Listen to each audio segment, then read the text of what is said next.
When I first proposed to Emily, I thought I had met the love of my life. She was kind, caring, and full of laughter. Our relationship had been built on mutual respect and understanding, and after 3 years together, proposing felt like the natural next step.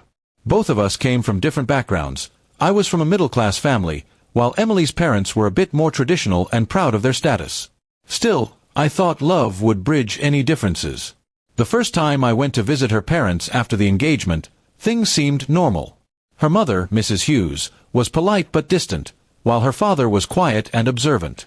We talked about wedding plans, our jobs, and our future home. Nothing seemed out of place. But behind that calm surface, I sensed some tension I couldn't quite understand. Emily brushed it off, saying her mom was protective. A few weeks later, I received an envelope in the mail. It had no return address, but when I opened it, my heart nearly stopped. Inside was a typed bill, totaling $10,000. The note at the bottom read, "For raising Emily, food, education, and years of care." It was signed, Mrs. Hughes. I stared at it in disbelief, thinking it must be a joke. Who sends an invoice for raising their own child? That evening, I called Emily, my voice shaking. "Your mom sent me a bill," I said. $10,000. For raising you." There was silence on the line for several seconds before she said, "You're kidding." When I assured her I wasn't, she sighed deeply. "I'm so sorry. I'll handle it."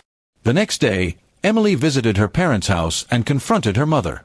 According to Emily, the conversation got heated quickly.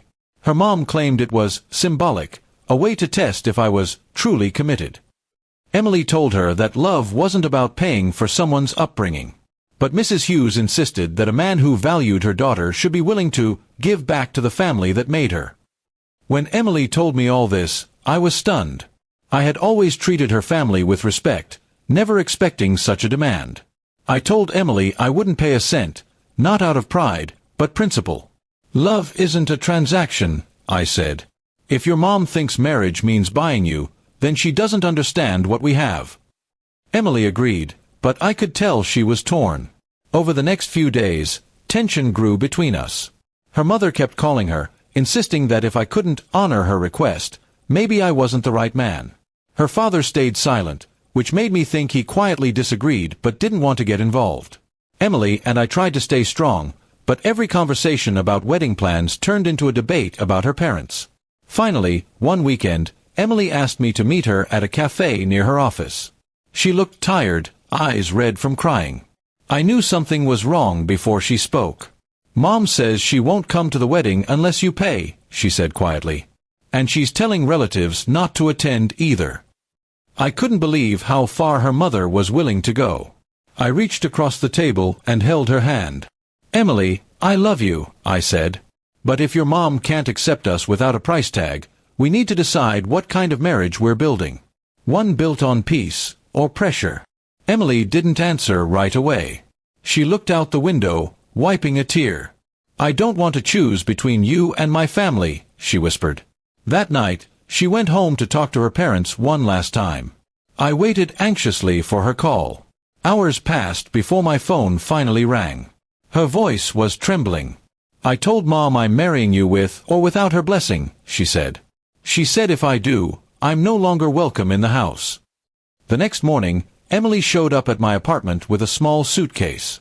She looked exhausted but determined. "I can't believe she did this," she said softly. "But I'm done being manipulated." I hugged her, feeling both proud and heartbroken. Losing her family shouldn't have been the price for our love, but I admired her courage. We ended up having a small wedding with only a few close friends and my family. It wasn't the big celebration we had planned, but it was honest and peaceful. During the ceremony, I noticed Emily's hands shaking slightly, but her eyes were filled with certainty. We exchanged vows that came straight from our hearts, without conditions or demands. Months later, Mrs. Hughes tried to reach out through Emily's father, saying she regretted how things went. But Emily didn't respond. "It's not about the money anymore," she told me. "It's about respect." Her mom had turned a moment of joy into a painful test, and while forgiveness might come someday, trust would take longer. Today, Emily and I live in a small house we bought together. We still talk sometimes about how strange that bill incident was, almost like a bad dream. But it taught us something important, that love can't be measured in dollars or favors. True love means choosing each other, even when others try to put a price on happiness. And whenever I look at Emily, I'm reminded that no matter how many challenges we faced, we built something money could never buy. A marriage based on loyalty, trust, and the kind of love that stands firm even when others try to put a price tag on it.